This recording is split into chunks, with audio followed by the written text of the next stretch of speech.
بڑی دیر کے بعد اپنے پختونخوا کے وکلا سے مجھے بات کرنے کا موقع ملا ہے، تو میں چاہتا ہوں ذرا تھوڑی سی آج خاموشی، تاکہ میرا جو ملک ایک فیصلہ کن وقت پہ کھڑا ہے، ایک ڈیفائننگ مومنٹ ہے پاکستان کا۔ میں اس لیے چاہتا ہوں کہ آپ بڑے غور سے میری بات سنیں، کیونکہ آپ کا لیگل فٹرنیٹی کا، وکلا کا اور ہماری عدلیہ کا اس وقت اس ملک کو بچانے کے لیے بہت اہم رول ہے، اور اس لیے میں آج آپ کے پاس خاص طور پہ آیا، کیونکہ میں چاہتا ہوں کہ آپ نے سب کو، جو میں ابھی آپ کے سامنے باتیں کروں گا، آپ نے اس کو جہاد سمجھنا ہے، کیونکہ یہ جنگ ہے آپ کی اس قوم کی حقیقی آزادی کی۔ ہم نے اس وقت صحیح معنی میں اس وقت کا مقابلہ نہ کیا جو ہمارے اوپر بیرونی سازش کے تحت جو ہمارے اوپر آ گیا ہے۔ تو میں آج آپ سب کو اور وکلا کو خاص طور پہ یہ کہنا چاہتا ہوں کہ ہماری آنے والی نسلیں ہمیں معاف نہیں کریں گی۔ اللہ ہمیں جج کرے گا کہ جس کو بھی جو اللہ دیتا ہے اسی کے اوپر آپ کا امتحان ہوگا۔ ایک غریب آدمی کا، ایک جو کہ صرف سارا دن کما کے اپنے بیوی بچوں کے پیٹ پالتا ہے، اس کا بڑا ہمارے مقابلے میں کم امتحان ہے۔ جتنا پیسے والا آدمی ہوتا ہے اس کا زیادہ امتحان ہے، اور اس ملک میں جج اور ہمارے وکلا کا، جدھر آج پاکستان کھڑا ہے، آپ کا بہت بڑا امتحان ہوگا۔ تو میں اس لیے آج آپ کے پاس آیا تھا کہ آپ کو پہلے تو آگاہ کروں۔ زیادہ تر آپ کو اندازہ ہے کہ کدھر پاکستان کھڑا ہے، لیکن میں صرف آپ کو شروع ادھر سے کرتا ہوں کہ میں نے 18 سال کی عمر میں انگلینڈ گیا کرکٹ کھیلنے کے لیے، پھر میں نے پڑھائی کی، پھر یونیورسٹی کی، اور پھر میں وہاں پروفیشنل کرکٹ کھیلتا تھا، گرمیاں ادھر گزارتا تھا، سردیاں پاکستان۔ تو میں نے ان کا سسٹم بڑے قریب سے دیکھا ہے، اور ہمارا یہ جو سسٹم بنایا گیا ہے، جو ہم نے اپنا سسٹم انگریزوں سے اپنایا ہے، جب ہم نے غلامی کی پاکستان میں تو 100 سال غلامی تھی، ہندوستان میں 200 سال غلامی تھی، تو وہ اپنا نظام چھوڑ کے چلے گئے۔ اس نظام کو میں نے بڑے قریب سے دیکھا، تو ان کا جو سسٹم ہے، یہ آپ نے بڑے میرے غور سے بات سنی۔ ان کا جو ڈیموکریٹک سسٹم ہے اور اس کو سپورٹ کرتا ہے ان کا جوڈیشل سسٹم، اس کی بنیاد ایک ہے، اور وہ ہے اخلاقیات، موریلٹی۔ جو ان کی جمہوریت ہے اس کی بنیاد رکھی ہوئی ہے موریلٹی کے اوپر۔ وہ ایک پارلیمنٹ کے پاس کوئی طاقت نہیں ہوتی، کوئی فوج نہیں ہوتی، ان کے پاس اخلاقیات ہوتی ہے، اور جب ایک ڈیموکریسی اپنی اخلاقیات کھو بیٹھتی ہے، تو ہم نے اپنے ماضی میں دیکھا کہ جیسی فوج ٹیک اوور کرتی تھی، ایک جمہوری حکومت کو ہٹاتی تھی، تو لوگ مٹھائیاں بانٹتے تھے، لوگ سیلیبریٹ کرتے تھے۔ کیوں کرتے تھے؟ کیونکہ جو ڈیموکریٹس تھے انہوں نے اپنی جو اخلاقیات چاہیے جمہوریت کے لیے وہ کھو بیٹھتے تھے، پیسے بنانے شروع ہو جاتے تھے۔ ساری حکومتیں جو پاکستان میں گئی ہیں وہ کرپشن پہ گئی ہیں۔ یہ پہلی دفعہ ہے کہ پاکستان کی ایک ڈیموکریٹک حکومت کو ہٹایا گیا ہے، کرپشن کے اوپر نہیں ہٹایا گیا۔ اس کی اکنامک پرفارمنس، آپ کو حیرت ہوگی یہ سن کے کہ پاکستان کے جو پچھلے 2 سال ہیں ہماری اکنامک پرفارمنس، یہ دنیا ہماری تاریخ میں بڑے کم اس طرح کے 2 سال ہیں. 5.6% پچھلے سال، اور یہ جو 2022 کے سال پہ 6% ہماری اکنامک گروتھ تھی. یہ ہمارے بڑے کم دفعہ ہوا ہے. ہم نے کسانوں کی جو مدد کی پچھلے 2 سال میں، ریکارڈ ہماری فصلیں ہوئی ہیں، جو 4-5 فصلیں جو ہماری مین، وہ ریکارڈ ہوئی ہیں. ہمارے ملک کے اندر ٹیکس کلیکشن، یعنی جو ملک تو چلتا ہے جتنا آمدنی ہو اس کی، ریکارڈ آمدنی ہوئی، ریکارڈ ٹیکس کلیکشن ہوئی.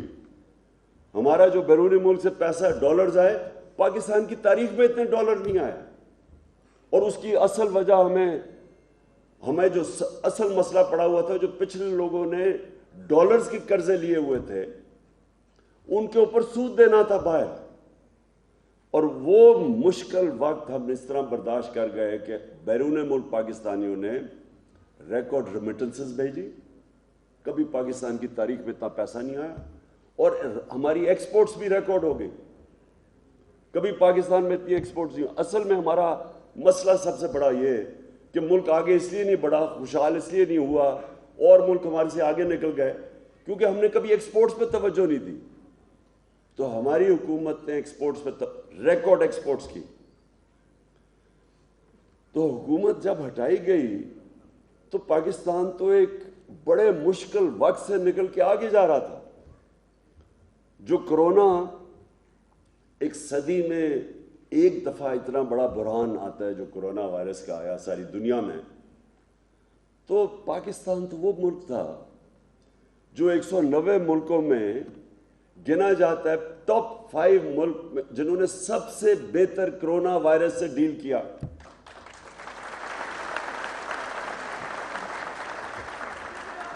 یہ ہم نہیں کہہ رہے، ایک منٹ ابھی نہیں، ہم نہیں یہ کہہ رہے. جو اکانومسٹ میگزین تھی، اس نے جو ایویلیویشن کی، اس میں اس نے پاکستان کو ٹاپ 5 ملکوں میں رکھا جنہوں نے اپنے لوگوں کو کرونا سے بھی بچایا، اپنی معیشت کو بھی بچا لیا، اور پھر اپنے غریب لوگوں کو بچایا. اور سارے بر صغیر میں کرونا کے بعد جس ملک میں سب سے زیادہ روزگار یا امپلائمنٹ تھی وہ پاکستان تھا. تو اس وقت جا کے سازش کے تحت حکومت گرائی گئی. اور یہ پہلی دفعہ ہے پاکستان کی تاریخ میں کہ جب ایک حکومت کو ہٹایا گیا تو بجائے لوگوں نے مٹھائیاں بانٹنے کے، کبھی پاکستان کی پبلک اس طرح نہیں نکلی سڑکوں کے اوپر، کبھی ایسے پبلک نہیں نکلی.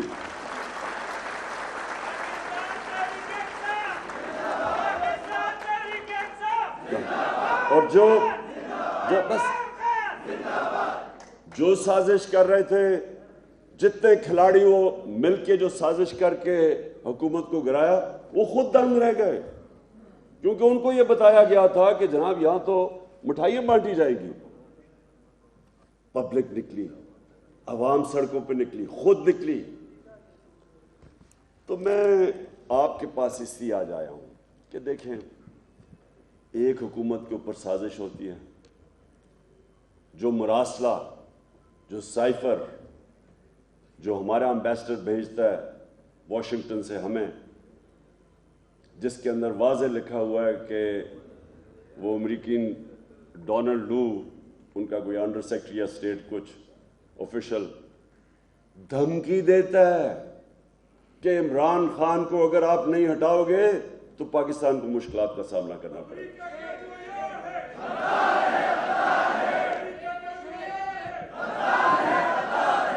اور پھر کہتا ہے کہ اگر تم نے اس کو ہٹا دیا نو کانفیڈنس کے تحت تو ہم پاکستان کو معاف کر دیں گے.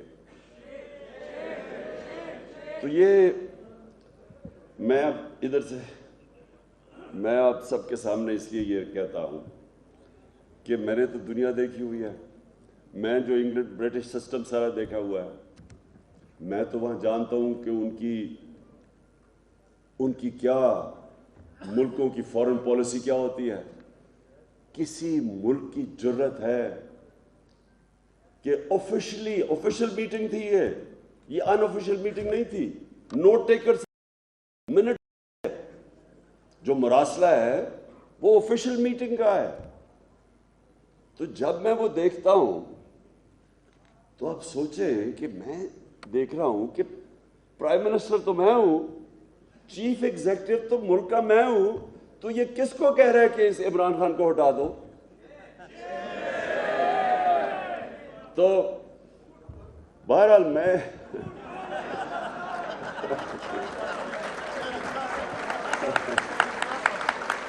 اور جب وہ یہ کہتا نا کہ اگر آپ اس کو ہٹا دو گے تو سب معاف کر دیا جائے گا, تو مجھے امیڈیٹلی پتا چل گیا کہ وہ معاف کس کو کریں گے؟ چیری بلاسم کو.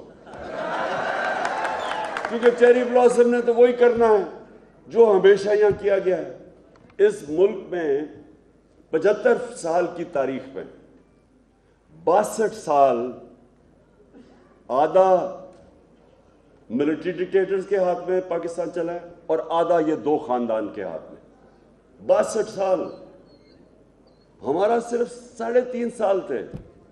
تو 3.5 سال میں ان کو کیا مسئلہ بنا؟ ان کا مسئلہ یہ بنا کہ میں نے ان کو کہا تھا کہ ہم دوستی سب سے کریں گے, ہم امن میں آپ کے ساتھ ہمیشہ ہوں گے, لیکن ہم کبھی جنگ میں آپ کا ساتھ نہیں دیں گے. اور وہ کیوں؟ کیونکہ آپ کو پختونخوا کو سب سے زیادہ پتہ ہے کہ جب ہم نے امریکنوں کی جنگ میں شرکت کر کے اور سب سے زیادہ جو تباہی ہوئی وہ پختونخوا اور خاص طور پہ قبائلی علاقے میں ہوئی, آپ نے سب سے زیادہ اس کا بوجھ برداشت کیا. پشاور کے اندر لوگ اسلام آباد جا رہے تھے, یا ایک ہی بزنس چل رہی تھی کہ لوگوں کو اغوا کر کے پیسے بنانا. آپ کو سب کو پتہ ہے کہ کیا ہو رہا تھا, بم دھماکے, سوسائڈ اٹیکس. تو کیا وجہ تھی؟ کیوں ہم اس میں شامل ہوئے؟ میں بار بار یہ پوچھتا رہا کہ یہ ہماری جنگ نہیں تھی, 9/11 سے ہمارا کیا تعلق تھا؟ لیکن دھمکی آئی تب بھی, جنرل مشرف کو دھمکی آئی وہاں سے. رچرڈ آرمیٹیج ان کو کہتا انگریزی میں we will bomb you into stone age. ہم آپ کو, اگر آپ نے ہمارا نہ مدد کی تو ہم آپ سے یہ کر دیں گے. اور مجھے یہ بھی افسوس سے کہنا پڑتا ہے کہ ہمارا جو اس وقت سربراہ تھا اس میں اتنی جرت نہیں تھی کھڑا ہونے کی اور کہے کہ میں کیوں آپ کی جنگ میں شامل ہوں, میری تو ذمہ داری میری قوم ہے. اور یہی مجھے جب انہوں نے ایک دفعہ انٹرویو نے پوچھا کہ جی آگے امریکہ کو آپ بیس دیں گے, میں کیوں بیس دوں ان کو؟ میں کیوں ان کی جنگ میں شامل ہوں؟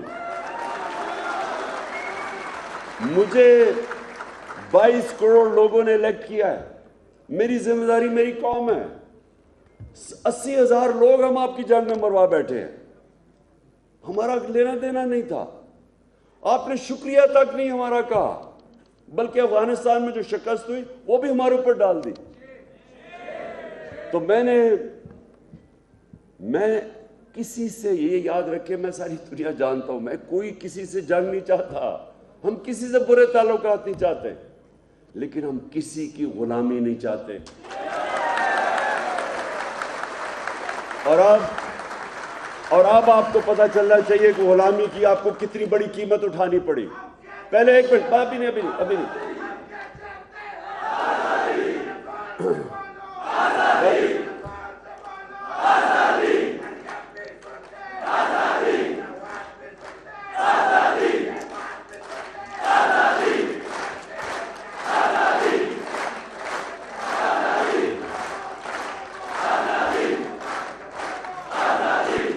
انشاءاللہ.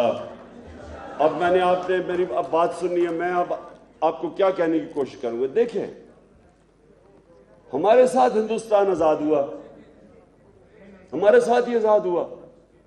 اب میں آپ کو فرق بتاتا ہوں کہ غلام فورن پالیسی اور آزاد فورن پالیسی میں کیا فرق ہوتا ہے. ہندوستان نے کبھی کسی کی جنگ میں شرکت نہیں کی, وہ بھی امریکہ کے ساتھ دوستی ہے اس کی. امریکہ نے ہندوستان کو اسٹریٹجک الائے بنایا ہوا ہے, لیکن وہ کبھی اجازت دیں گے کہ امریکہ جا کے ہندوستان میں کسی کے اوپر ڈرون اٹیک کرے؟ 400 ڈرون اٹیک کیے انہوں نے. یہ جب یہ دونوں خاندان جب اقتدار میں تھے شریف اور زرداری، 400 ڈرون اٹیک کیا. یہاں آپ جانتے ہیں، آپ کو تو یہاں پشاور میں لوگ کیونکہ ان کے رشتہ داری ہیں قبائلی علاقے میں، پوچھیں ان بیچاروں کے اوپر کیا گزری. ڈرون اٹیک جب اوپر سے 7,000 میل دور سے وہ جا کے بٹن دباتا تھا، کمپیوٹر گیم کھیلتا تھا، یہاں کوئی مرتے تھے لوگ، گاؤں کے اوپر بوم کر رہے ہیں اور ابھی پتہ ہی بھی نہیں ہے، اور یہاں سے آ جاتا تھا جی اتنے فورن ملیٹنٹ مر گئے. کسی نے کوئی تحقیقات ہی نہیں کی، کسی نے کبھی چیک کیا. وہ جب ڈرون اٹیک میں نے تو تصویریں دیکھی ہوئی ہیں، گوشت کے ٹکڑے دیواروں پہ لگے ہوئے ہوتے تھے، پتہ کیسے چلا کون مرا نیچے. گاؤں کے اوپر اٹیک کر رہے ہیں، شادیوں پہ اٹیک کر رہے ہیں، جنازوں پہ اٹیک کر رہے ہیں. ایک باجوڑ کے مدرسے میں اٹیک کیا، 62 بچے مر گئے وہاں. تو یہاں کوئی اوپر بیٹھے ہوئے حکمران ایک منہ سے آواز نہیں نکلی کہ یہ سارے، اور آپ وکیل ہیں، سارے انٹرنیشنل ہیومینیٹیرین لاز کی خلاف ورزی ہے. یہ کوئی دنیا کے اندر قانون اجازت نہیں دیتا کہ جج، جوری اور ایکسیکیوشنر بن جائے. کوئی کون سا قانون اجازت دیتا ہے کہ میں فیصلہ کروں کہ جی یہ دہشت گرد ہے اور میں اسے مار دوں. میں نے کئی دفعہ بولا، میں نے کہا مجھے یہ بتاؤ، ہمارا سب سے بڑا دہشت گرد جس نے ہزاروں لوگوں کو قتل کروایا ہے وہ الطاف حسین لندن میں بیٹھا ہے، اگر ہم اس کے اوپر ڈرون اٹیک مار دیں تو اجازت دو گے ہمیں؟ اور اگر تو آپ یہی کہیں گے نا کہ نہیں جی ہماری عدالت میں جاؤ اور ثابت کرو وہ دہشت گرد ہے. تو میں کہا وہ انگریزی کا فریز ہے کہ are we children of a lesser God؟ کیا ہم کوئی وہ ہیں جو کہ آپ سے کم ہیں، یا ہم کوئی آپ کے غلام ہیں؟ ہم کیا ہیں؟ میری ایک سنیں ذرا، یہ بڑا امپورٹنٹ ہے کیونکہ میں چاہ رہا ہوں اس کے بعد کہ میری وکلا کمیونٹی کھڑی ہو میرے ساتھ. اور اس لیے دیکھیں میری بات سنیں. اب آپ کو میں بتاتا ہوں کہ ایک تو یہ کہ اب وہ ابھی نہیں میں ختم کر لوں. دیکھیں سنیں میری بات، یہ ضروری ہے آپ کے لیے کیونکہ میں خاص آپ کو پیغام دینے آیا ہوں، اور پھر جو میں اپنا اگلا لائے ملا اس کی تیاری آپ کو کروانے آیا ہوں. دیکھیں ایک تو جنگ میں 80,000 لوگ برباد بیٹھے، قبائلی علاقہ تباہ ہو گیا، $100 ارب سے اوپر اس قوم کے پیسہ چلا گیا، انویسٹرز نہیں آتے تھے، روپیہ ہمارا آدھا ہو گیا. یعنی روپے جو اسی دور میں ہماری کرنسی آدھی ہو گئی، اس کی قیمت اس کا ویلیو آدھا ہو گیا. کسی نے ہمیں شکریہ نہیں کیا کیونکہ اوپر غلام بیٹھے ہوئے تھے، وہ پہلے گرے ہوئے تھے پیروں میں. کسی نے پروٹیسٹ نہیں کیا. میں اکیلا، آپ کو یاد ہوگا میں نے دھرنے دیے، میں نے نیٹو کا سپلائی بلاک کیا ڈرونز کے اوپر، میں نے وزیرستان مارچ کی. ایک دفعہ ان دونوں غلاموں سے، یہ جو پیسے کے غلام ہیں، انہوں نے ایک دفعہ اس کے خلاف بات نہیں کی. اسی لیے ان کو پھر سے لے کے آئے ہیں کیونکہ انہوں نے ہر بات ان کی ماننی ہے. اب میں روس گیا، وہاں جا کے ہم نے 20% کم پہ وہ ہمیں تیل دینے کے لیے تیار تھے، اور ہم نے کم ان سے گندم لینی تھی کیونکہ ہمیں 30 لاکھ ٹن گندم اور لینی ہے. ہندوستان نے اسٹریٹجک ایلائی ہے، امریکہ کا اسٹریٹجک ایلائی ہے، کوڈ کا حصہ ہے. تو ہندوستان جو کوڈ کا حصہ ہے وہ سستا تیل منگوا رہا ہے روس سے، اور اس نے 25 روپے اپنے تیل کی قیمت کم کر دی ہے، پٹرول کی اور فضل الرحمان کی قیمت کم کر دی ہے.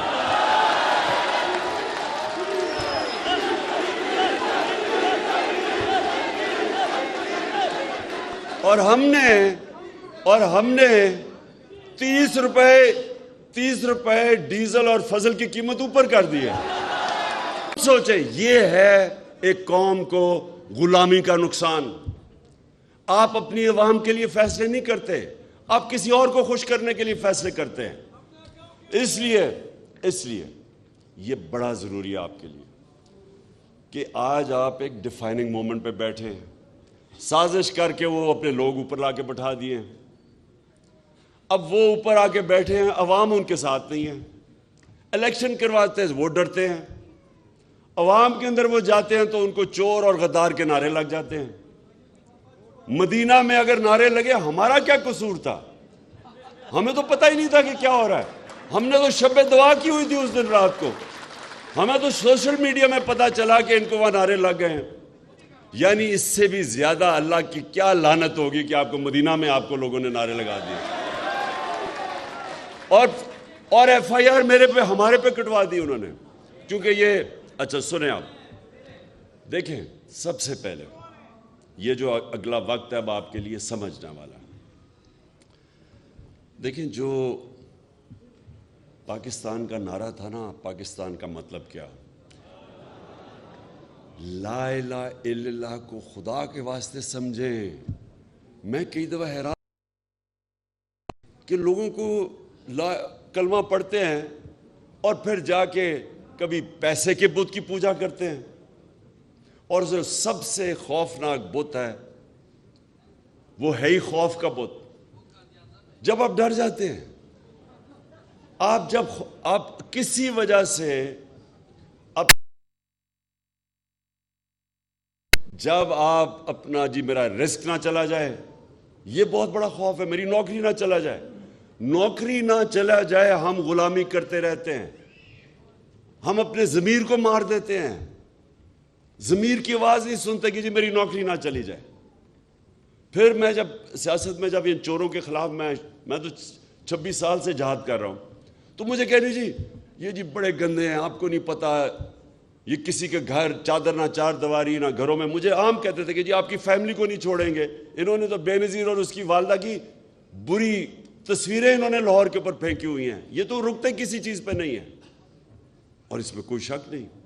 ان سے زیادہ غلیظ اور گھٹیا لوگ میں نے کبھی زندگی میں نہیں ملا جتنے یہ خاندان ہے، یہ شریف خاندان، اوپر سے لے کے نیچے، اور ان کا ٹھیک نام رکھا ہے سپریم کورٹ نے سسیلین مافیا، بیکاز یہ مافیا ہے، یہ یا خریدتا ہے لوگوں کو اور یا پھر لوگوں کو ایلیمنیٹ کرتا ہے، جو مافیا کرتا ہے۔ مافیا کے دو طریقے ہیں نا، یا لوگوں کو خرید لیتا ہے یا ان کو ختم کرتا ہے۔ تو دیکھیں یہ ہے اب اصل اس ملک کے لیے،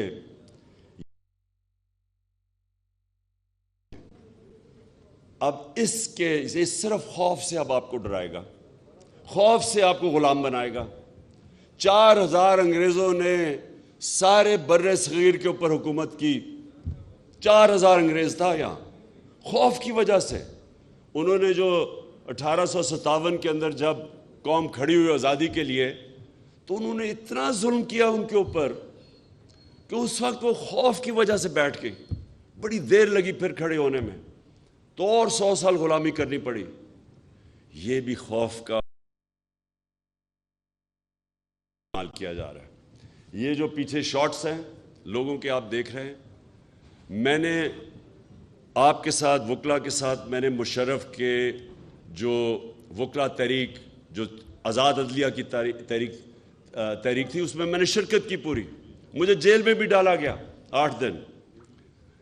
میں آپ کو یقین سے کہتا ہوں کہ کسی وہ قریب بھی نہیں آتی جو بربریت انہوں نے کی ہے، جو ظلم انہوں نے کیا ہے۔ مشرف کی ڈکٹیٹرشپ میں جب وہ تحریک چل رہی تھی، میں نے نہیں یہ دیکھا، انہوں نے گھروں میں عورتوں سے جو انہوں نے کیا ہے، اور چلے آپ عورت پولیس کو عورتوں کو ہینڈل کریں، مرد پولیس والے ایسا ہمارے پاس مٹیریل آتا جا رہا ہے، ہمیں تو شروع میں خود نہیں پتا تھا کہ کوئی بھی اتنا نیچا گر سکتا ہے۔ تو انہوں نے لوگوں کو مارا، ٹیئر گیس شیلنگ کی، انہوں نے 35,000 ٹیئر گیس شیلز استعمال کیے، ان میں ایسے شیلز تھے اور ہمارے پاس ہیں وہ شیل جو کبھی بھی آپ نہیں استعمال کرتے اپنے شہریوں کے اوپر، وہ دہشت گردوں کے اوپر استعمال ہوتے ہیں، انہوں نے وہ شیل استعمال کیے۔ تو میں آج محمود خان نے جو بات کی کہ بالکل ان کو ان کے اوپر کیس سپریم کورٹ میں بھی جانا چاہیے, کیس کرنا چاہیے. یہ ایک تو یہ رانا ثناءاللہ قاتل, کیونکہ اس نے 22 قتل کیے ہوئے ہیں.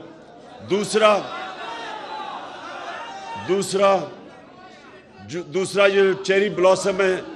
اور جتنا, ایک اور چیز سن لیں, جتنا بزدل آدمی ہوتا ہے اتنا ہی ظالم ہوتا ہے. یہ میری زندگی کا,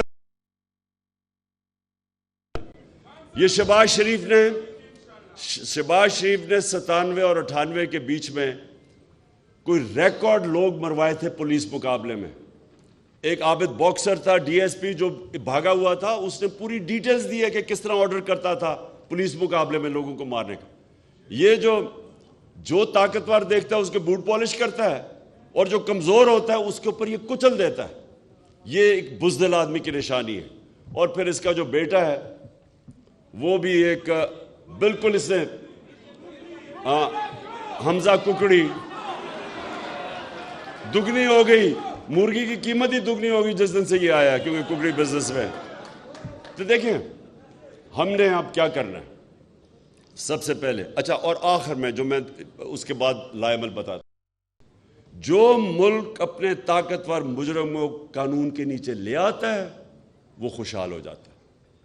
اور جو میرے نبی نے 1500 سال پہلے تقریباً کہا تھا کہ جو قوم اپنے طاقتور لوگوں کو قانون کے نیچے نہیں لا سکتی وہ تباہ ہو جاتی ہے.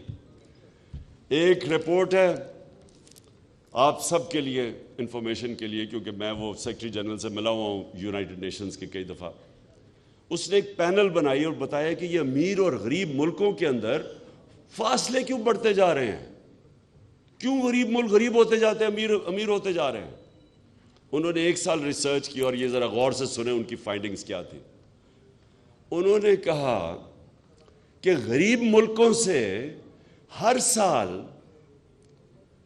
1700 ارب روپیہ ان کی ایلیٹ, ان کے سیاستدان, ان کے وزیر اعظم, ان کے پریزیڈنٹس, ان کے منسٹر چوری کر کے, منی لانڈرنگ کر کے آف شور اکاؤنٹس اور امیر ملکوں میں بھیجتے ہیں, لنڈن جیسی جگہوں میں, جس طرح انہوں نے بڑے بڑے گھر لیے ہوئے ہیں اربوں روپے کے. تو یہ پاکستان کا صرف مسئلہ نہیں ہے, یہ سارے غریب ملکوں کا مسئلہ ہے. وہاں زرداری اور نواز شریف خاندان بیٹھے ہوئے ہیں جو پیسے چوری کر کے باہر لے کے جاتے ہیں اور قانون ان کو نہیں پکڑتا. قانون صرف وہ جو چھوٹے چور بھرے ہوئے جیلوں میں ان کو پکڑتا ہے. جو میرے نبی صلی اللہ علیہ وسلم نے پہلے سے ہی کہہ دیا تھا کہ قوم آگے بڑی تباہی کی طرف جاتی ہے. آج آپ کے سامنے یہ جو مثال ہے کہ شہباز شریف کو اور حمزہ شریف کو سزا ہونے والی تھی ایف آئی اے کے کیس میں, 24 ارب روپے کی, انہوں نے 16 ارب روپے نوکروں کے نام پہ پیسے اکٹھے کیے تھے, جدھر مقصود چپڑاسی کے پاس صرف 4.25 ارب روپے تھے.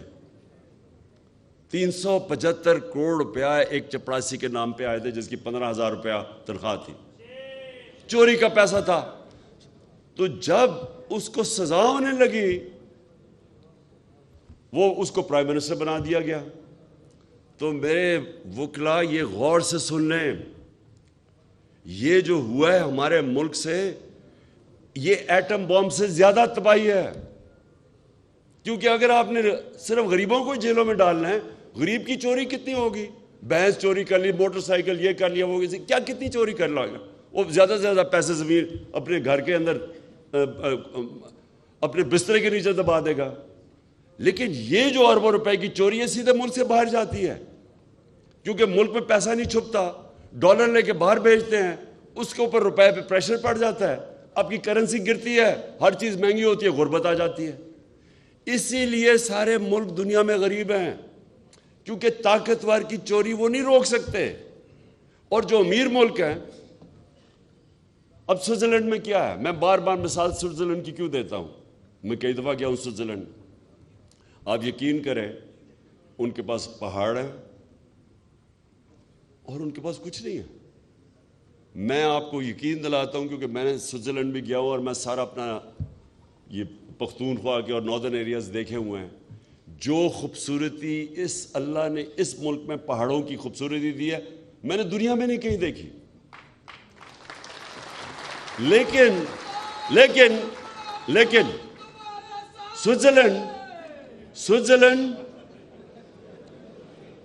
سوئٹزرلینڈ کے اندر 99.9% رول آف لا ہے.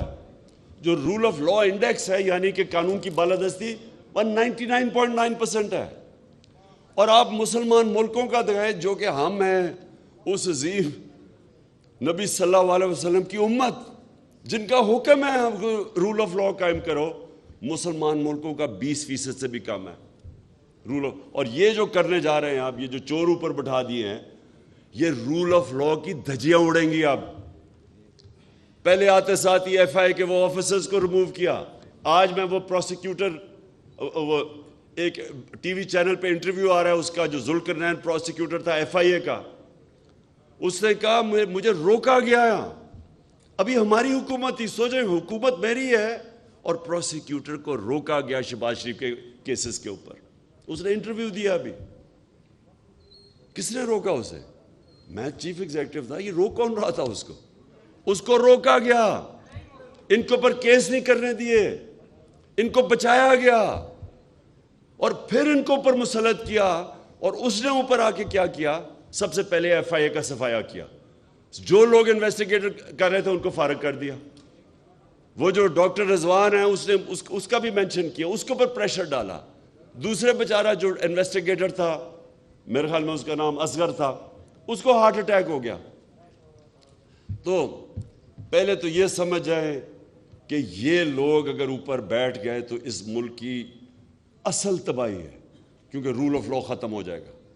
اور میں اس لیے اپنے وکلا آپ کو اور اپنی عدلیہ کو کہنا چاہتا ہوں کہ آپ کو تاریخ معاف نہیں کرے گی اس وقت. آپ, کیونکہ آپ کا کام ہے رول آف لا, آپ نے اس کو اپہولڈ کرنا ہے.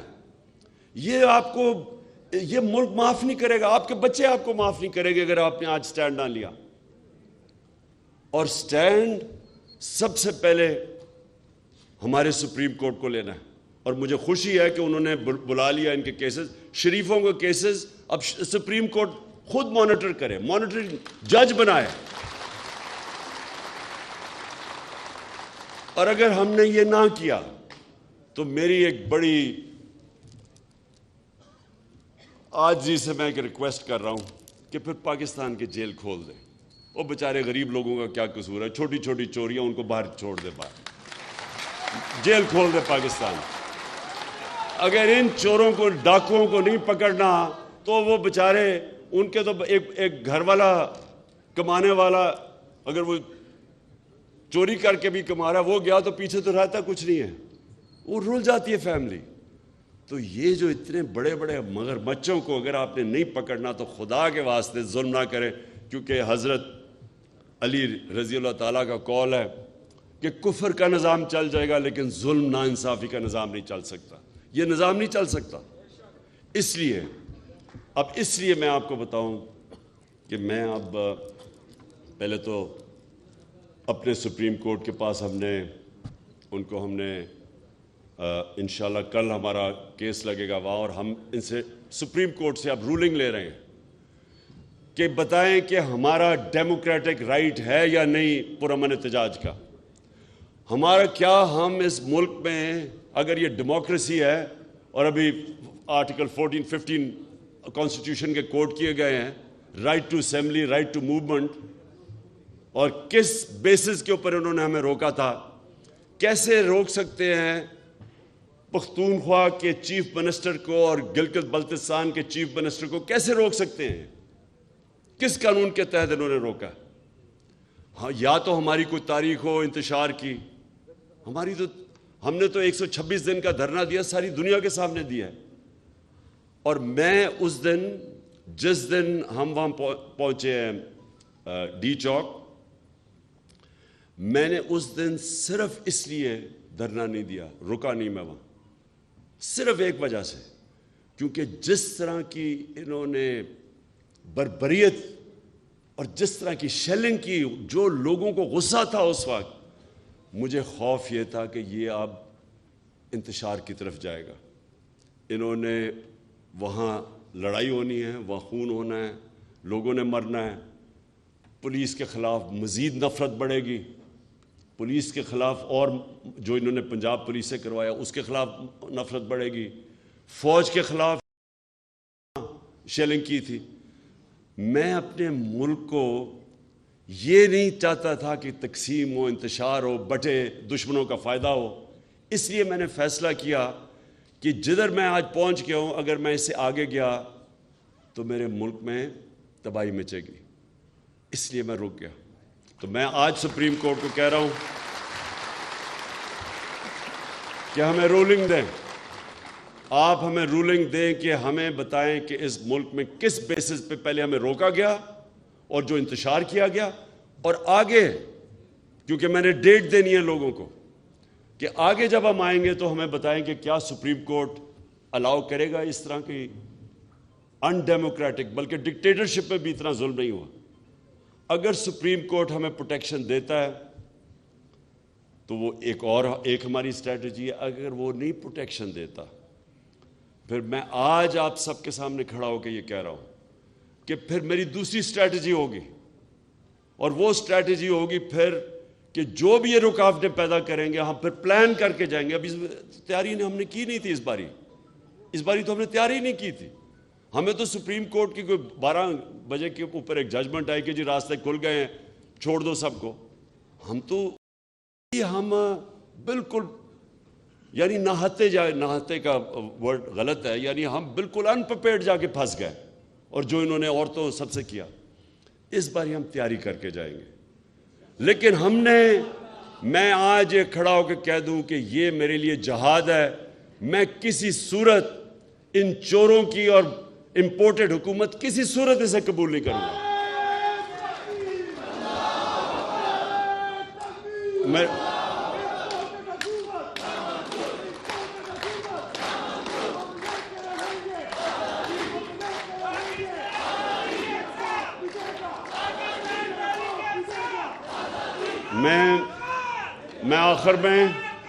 آخر میں ایک چیز ضرور کہنا چاہتا ہوں کہ جو اس وقت ہو رہا ہے لاہور ہائی کورٹ میں، جو پنجاب کی حکومت میں ہو رہا ہے، میں اپنے عدالتوں کو کہتا ہوں کہ یہ بالکل ان کانسٹیٹیوشنل ہے۔ بچانے کی کوشش کی جا رہی ہے ایک چیف منسٹر کو جو میجورٹی کھو بیٹھا ہے جب وہ ڈسکوالیفائی ہوا تھا، اور الیکشن کمیشن کو۔ یہ ساری قوم آپ کی طرف دیکھ رہی ہے، لوگ انصاف چاہتے ہیں، لوگ چاہتے ہیں کہ پنجاب کے اندر یہ جو آپ نے یہ حمزہ ککڑی کو بٹھایا ہوا ہے اس کو ہٹایا جائے، رولنگ دیں، ڈسکوالیفائی کریں، اور ایک ہی طریقہ اس ملک کو اس بحران سے نکالنے کا، فری اینڈ فیئر الیکشنز کروائیں۔ پاکستان زندہ باد۔